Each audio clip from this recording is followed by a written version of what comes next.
আমাদের সঙ্গে একটু কোঅপারেট করবি তো? ব্যাপার কি হলো মা, খুলেই বলো না। এই নিয়ে তিনবার তুই তো কানেই শুনছিস না। বৌমা তন্নি সারাক্ষণ তোর সঙ্গে ঘ্যান ঘ্যান করছে। যেটা কাজ করছে তাহলে আমাকে এই নম্বরে একটা হাই পাঠিয়ে মা, আর 3 দিন পর বাংলা একাডেমিতে আমার একটা আবৃত্তির অনুষ্ঠান আছে। এখন সব ছাড়ো তো। না না না, আর ছাড়া ছাড়ি না। তোকে এবার শুনতেই হবে। সারা বছর অদুখানি তার ওখানে তোর প্রোগ্রাম লেগেই আছে। তুই খালি একটা হাই পাঠিয়ে হোয়াটসঅ্যাপে পাঠিয়ে মা মা ডাকছিলে না মা, কি বলবে বলো। বলছি দেখো তো তোমার দেখো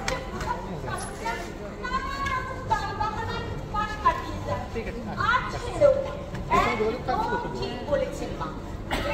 রূপমের দাদাও কালকে এই ব্যাপারে বলছে। রূপম, এবার তোমাকে আমাদের কথা মতো এগোতে হবে তো।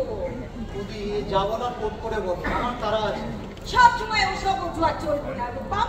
এবার তোমাকে একটা পজিটিভ সিদ্ধান্তে আসতেই হবে। আরে বাবা, সিদ্ধান্তটা কি নিয়ে সেটারই তো কোনো ক্ল্যারিটি নেই। তবে যা বলবে প্লিজ একটু তাড়াতাড়ি বলো। সব সময় তোর ব্যস্ততা ভালো করে দিন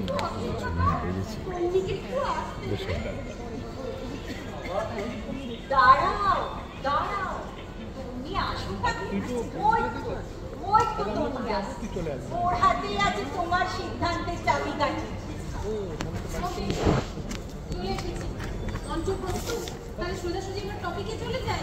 একদম, তুই শুরু কর তোর। না, এর আগেও তোকে বহুবার বলেছি, কিন্তু তুই সুরসুর করে পাঁচটা দিয়ে চলে যাস কেন বলতো? যা বলবি বল, বল, আমি শুনছি সব। ম্যাট্রিমনি সার্চ করে 5টি মেয়েকে সিলেক্ট করা হয়েছে। তবে তো হয়ে গেল। মানেটা কি? মোটেও হয়ে গেল না।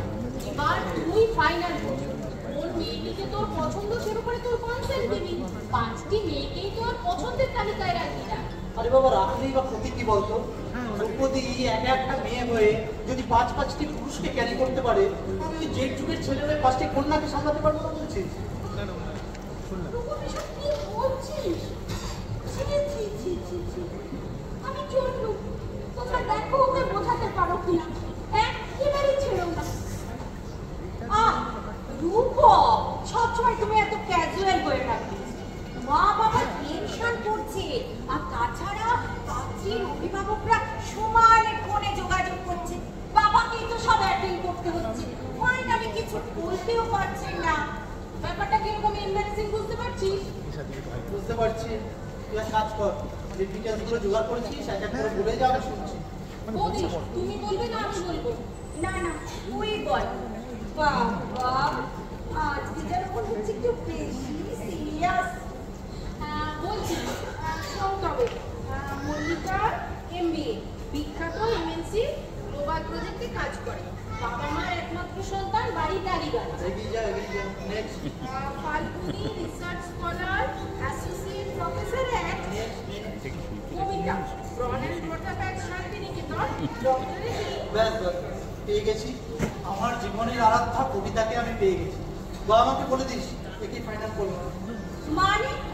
মানেটা কি? একেই সিলেক্ট করলাম। তবে তো সিলেক্ট করবি।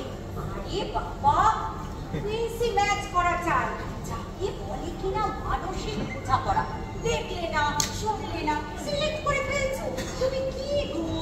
বৌদি, যে তোমাদের পথ যদিও কুয়াশাময়, উদ্দাম জয়যাত্রার পথে এ বুঝি কিছুই নয়। তোমাদের মনে না প্রচুর সংশয়, জানো তো? তোমরা সবাই নেগেটিভ থিঙ্কিং এর শিকার। বাট আমি তা নয়। আমার বিশ্বাস আমাকে সঠিক নিশানায় ঠিক পৌঁছে দেবে। আজকাল কোনো কিছুতে অত স্থির বিশ্বাসে কি এগুলো চলে? ভাই বলো তো। বৌদি, তোমার তো এই বাড়িতে এসে নয় করে কয়েক বছর হয়ে গেল। আরে বাবা, তার বছর আগে থেকে আমি কবিতা পাবো।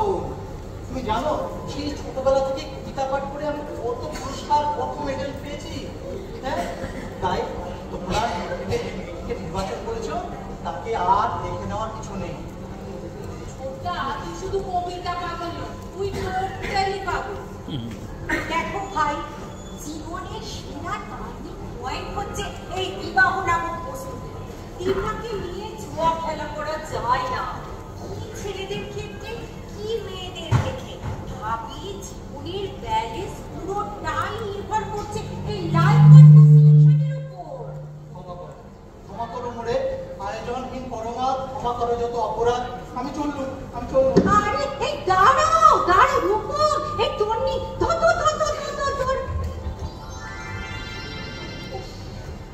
এসব কি বলছে রূপম? এই ব্যাপারটা কি ছেলে খেলা? হ্যাঁ, আর তাছাড়া পাত্রের অভিভাবকরাই বা এসব কথা মেনে নেবে কেন? তারা তো সব দেখে শুনে বলবে পাত্র নিশ্চয়ই পাগল। ওদি, এই যে পাকড়াও করে নিয়ে এলাম। আমি কি পারি ওর সাথে? লাফ মেরে স্যান্ডেলটা একদম ক্যাবিনেটের তলায় ঢুকিয়ে দিলাম। এবার কি করে বের হন? কবিতা শুরু করে তোমার চোখের দৃষ্টিকে একেবারে খোলাটে হয়ে গেল, সাথে বুদ্ধিটাও গেছে। বৌদি, তুমি তো জানোই মাতাল যেমন তার ঘোলাটে চোখে সবকিছু ঘোলাটে দেখে, আমিও কবিতা শুনবা চোখে পড়লে সব কিছু কবিতাময় দেখি। এই জগতে কবিতা ছাড়া কিছু হয় না, অকবিতা বলে কিছু নেই।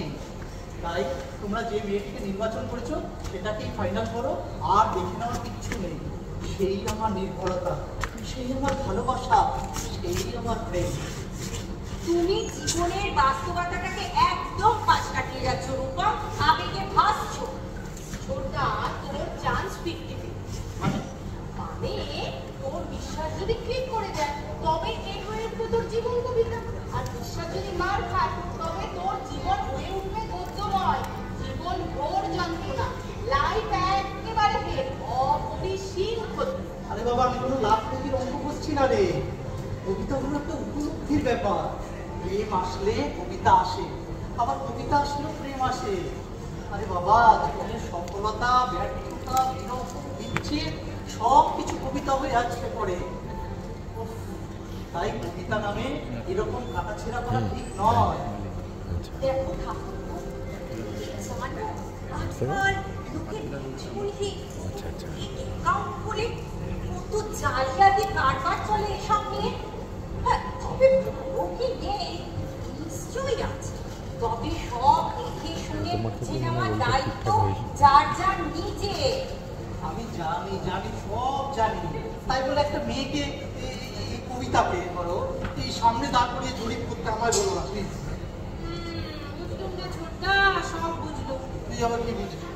এই বুঝলুম যে তুমি কবিতা নামটিতে বুঝেছো, তোমার হয়ে গেল।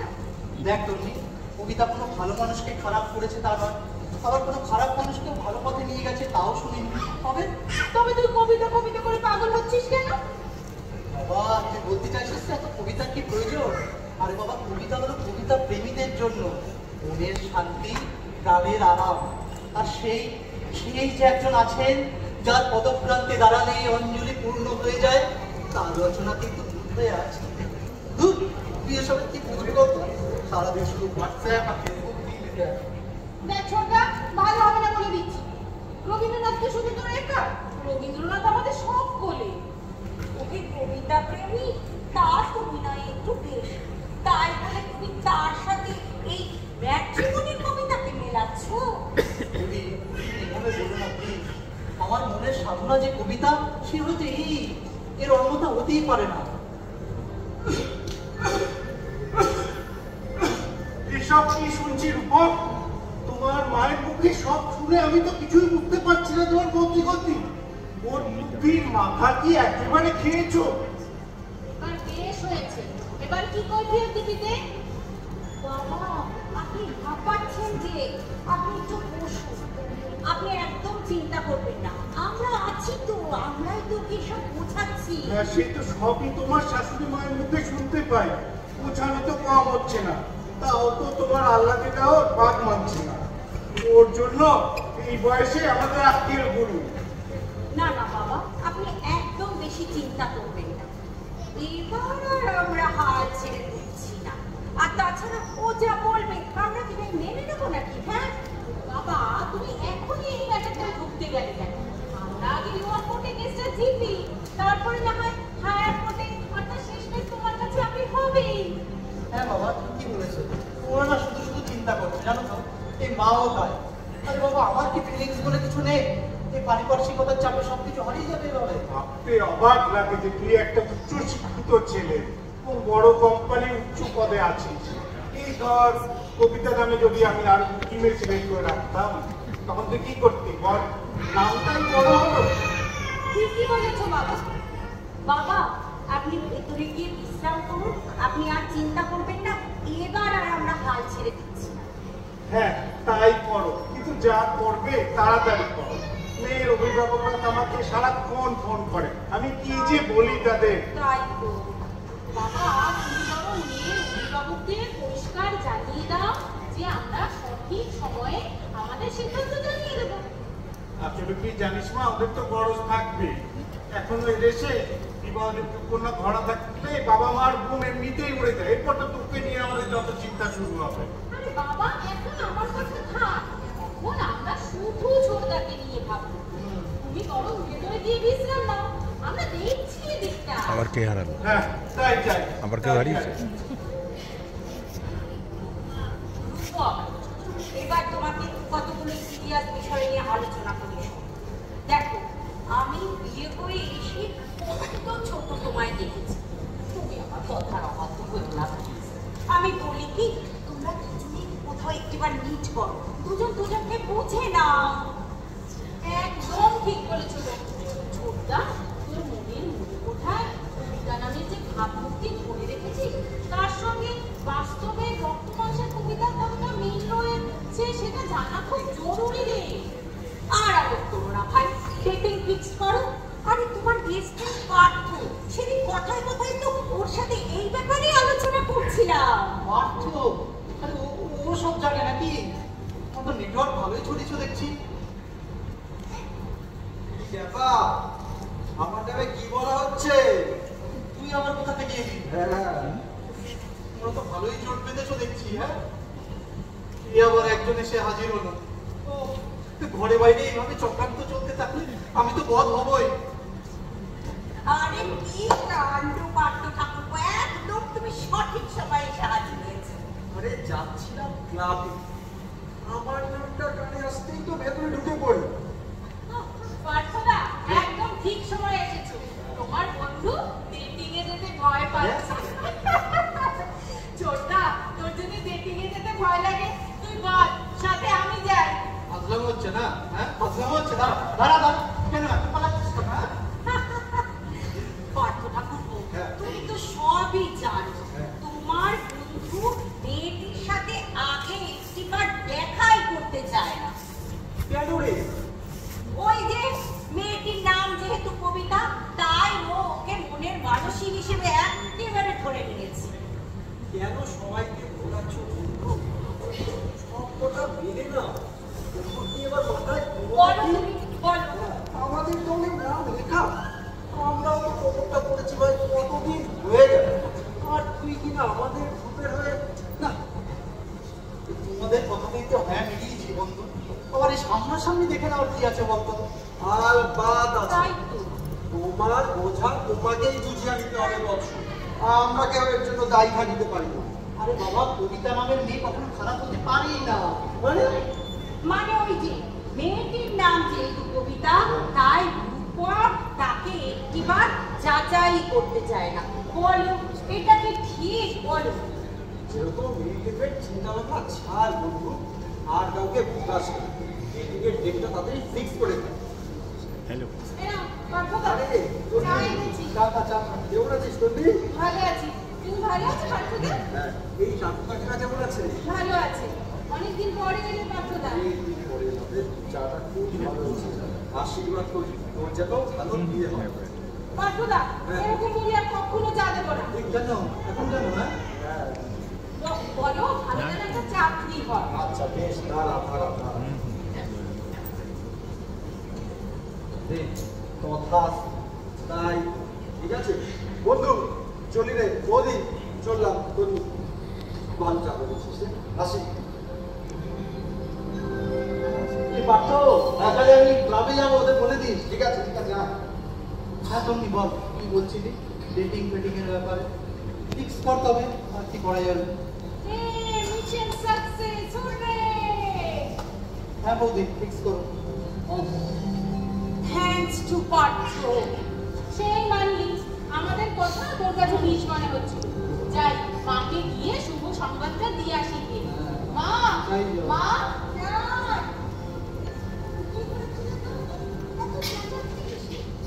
অবশেষে বরফ গলেছে গো মা, বরফ গলেছে। তোমার ছোট ছেলে তার কবিতার সঙ্গে প্রাকবিবাহ সাক্ষাৎ করতে রাজি হয়েছেন গো মা। তাই তবে রাজি হয়েছে, তা এত বড় অসাধ্য সাধন করলি কি করে? রাজি করিয়েই ছাড়লি? আমাদের কথা কোথায় শুনবি? হালকা মুরগি ডাল বানাবেন, পাঠকের কথাতে কেল্লা পাতে ওষুধ ধরে গেল। তাতে ওষুধ ধরিয়েই হলো। আর কিছু চাই না। এই নিয়ে এতদিন যা চলছে না, আমার ভালোই লাগছে। এবার পুরো চেষ্টা করতো মেয়েটার সাথে ভালো জায়গা দিতে একটা যোগাযোগ করে দিতে। আজকালকার মেয়ের অবস্থা কোথায় কোথায় ডিভোর্স তাই লাগছে। মেয়েও তো আবার ম্যাট্রিক হচ্ছে, খুব চিন্তা লাগে। আমরা বাবু বসে ঠাকুর করতে পারবো না। জানি তোদের বাবাকে খবরটা দিয়ে আসি। মা আপনি একদম চিন্তা করবেন না, এবার আমরা সব করেই ছাড়ব। ছোটটা বল কোথায় যেতে চাই? ভিক্টোরিয়া আউটডোর ঘর এগুলো এখন পুরনো ব্যাগ দেখি। তার থেকে বড় কবিতাকে নিয়ে কোনো শপিং মলে চলে যা। বেশি ঠান্ডা হয় কোনো ডিশ নিয়ে নিবি, গল্পও জমে যাবে, সঙ্গে কবিতাও জমে যাবে। আরে বাবা না না, একদম না। নির্জন কোনো নদীর পার, যেখানে মাথার উপরে মুক্ত নীলাকাশ, চারিদিকে সবুজ গাছগাছালি, পাখ পাখালির মৃদু কলতান, এমন পরিবেশ ছাড়া কবিতা বেমানা।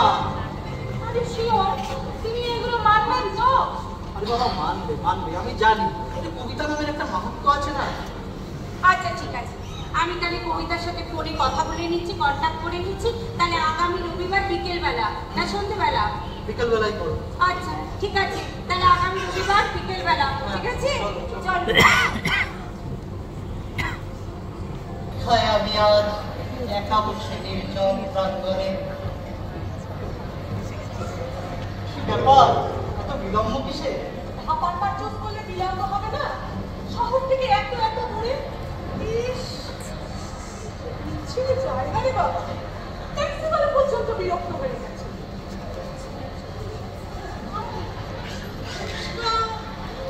এরপরে কিছুই তো দেখছি না। আরে বাবা তুমি আসো আসো, এখানটায় বসো, এখানটায় বসো।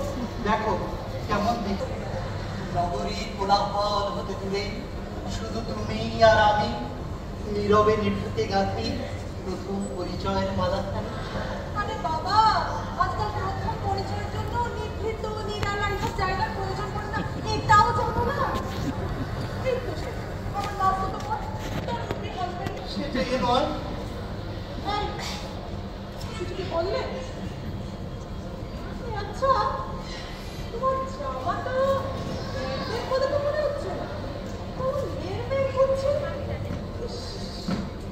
এই ফুটপাতের নাকি সেটাও নেই।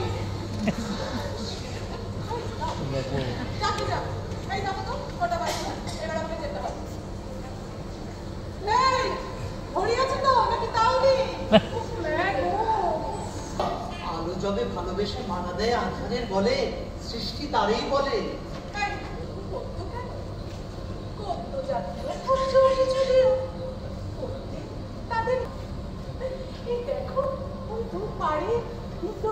আলোর প্রতিবিম্বিত রেখা কল্পরেখাতে জলের মধ্যে ফুটে উঠেছে যেমন সহস্র আলোর মালা। নিষ্ঠুর প্রকৃতিকে কেমন করে তুলেছে বহুবলী। এখানে ভালোবাসার নাম শুধু রবীন্দ্রনাথ আর রবীন্দ্রনাথ।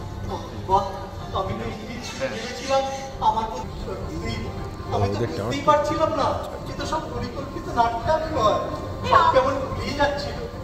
কিন্তু প্ল্যানদের সব পূর্ব পরিকল্পনা একেবারে মানে হ্যাঁ, ম্যাচে আমার সেটা দেখার পর তারপর সিগন্যাল দিলে, তারপর আমি একটু নিজে তোমার খোঁজ খবর নিয়ে আসবো। আর এখানে এসে প্রথম কথা একটু বাজিয়ে নিলাম, তারপরে নাকি সব তা কি দেখলে, কি বুঝলে? বুঝলে বলো? আমার বিষয় বললে ও বাবা, বাঁচালে। দেখেছি জগৎ, দোহারে দেখেছি দোহে, মরুপথ তার দুজনে নিয়েছি সহে। ছুটিনি মোহন মরিচিকা পিছে পিছে, ভুলাইনি মন সত্যের করি মিছে। কালিতে নদী হাল ভাঙে যদি, ছিন্ন পাদের লাঠি, মৃত্যুর মুখে দাঁড়ায় জানিব তুমি আছো আমি আছি। এই গৌরবে চলিব এভাবে যতদিন তোকে বাঁচি, এবারে প্রেয়সী ও প্রিয়সী তুমি আছো। তবে আমি কিন্তু একদম খালি হাতে আসিনি।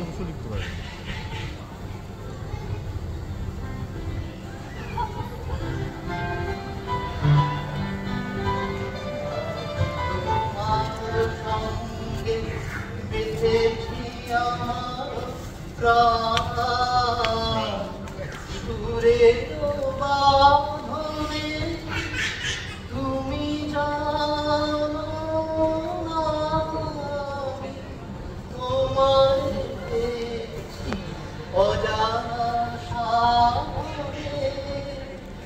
আমি তোমার সঙ্গে বেঁধেছি আমার প্রাণ।